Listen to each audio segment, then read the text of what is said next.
To the next problem. We have seen just now, we have seen kinetics lift problem. In this problem, the lift is completed, and now we apply D'Alembert's principle for the bodies which are horizontally placed, connected bodies. We'll see the problems how to solve the connected bodies by applying D'Alembert's principle, right? So what we are in the concept of D'Alembert's principle applying for rotary linear motion. D'Alembert principle applying for linear motion. We can apply D'Alembert principle for rotary motion also. We apply the D'Alembert's principle applying for plane motion also. So we are in the concept of D'Alembert principle applying for the linear motion. Okay, example 2417, two bodies A and B are mass 80 kg and 20 kg. So here it is given in kg, but we consider weight as forces. So it is given mass. The mass must be converted into weight, which is in newtons. That was from W is equal to mg equation. Okay, are commonly connected by a thread and move along a rough horizontal plane. Rough means there is a friction. Whenever you hear this word rough, it means there is a friction. There is a compulsorily coefficient of friction between the contact surfaces. Rough horizontal plane under the action of force 400 newtons applied to the first body of mass 80 kg as shown in the figure. Okay, the body as shown in the figure 80 kg body, 20 kg body, and we are applying 400 newtons to pull the body. We are applying that 400 newtons is directly connected to the body A, Okay. So the coefficient of friction between the sliding surfaces of the bodies are plane as 0.3. The coefficient of friction is given 0.3. Determine the acceleration of two bodies and the tension in the thread using D'Alembert's principle. Clear? Question is very clear. Apply D'Alembert's principle to find out what we have to find out.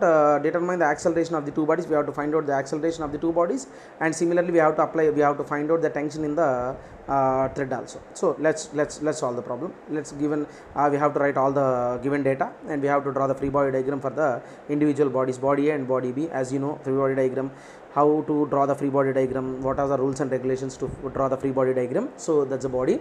Weight acting always act downwards, and a reaction force to the surface going upward. 400 newtons force is applying directly to the body A, and tension is acting, and friction is also. So when the body is the direction of the motion of the body is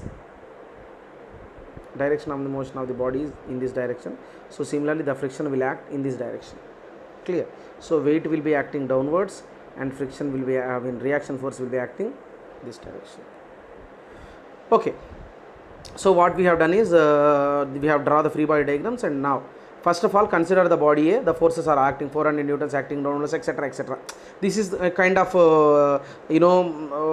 writing that you must go through it. You must practice this. This is a very good habit.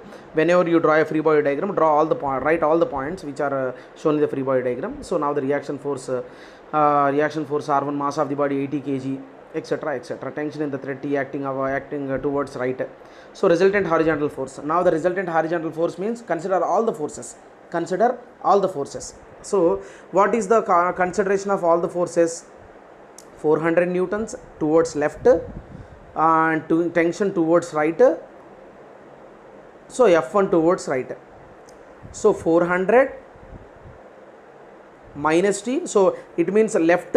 Horizontal left means horizontal left is nothing but negative. We have to take negative. Not like that. I already told you, if the body is going in the left direction, then the left side forces will be positive.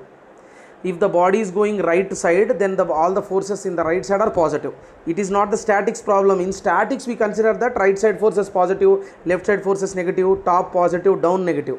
But in the dynamics it is not like that. If the body is going left, then left side forces are also positive, are positive. If the body is going right, then all right going forces are positive. It's like that. Now in the question it is clearly giving the 400 newtons force is applying towards left. So left side forces are positive. So 400 minus look at this equation. Look at this.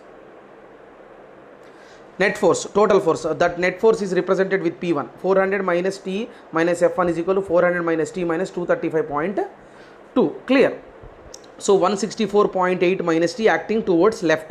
We know that the force causing acceleration of the body, that is M1A, that is nothing but the inertia of the body, 80A. So according to D'Alembert principle, F is equal to MA, or F minus MA equal to 0. 164.8 minus T minus 80A is equal to 0. Next, now consider the second force, second body. So do the same. P2 is equal to, P2 is the net force acting on the body too.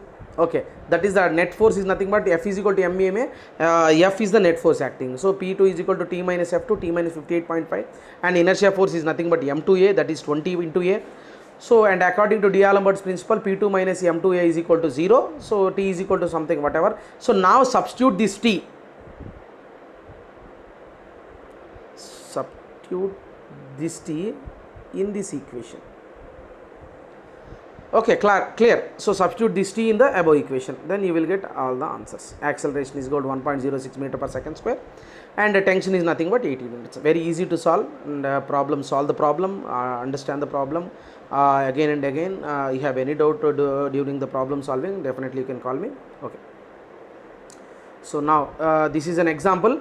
In this textbook there is an answer also. In the PPT I'm not giving the answer for this question, so do this question your own, very easy.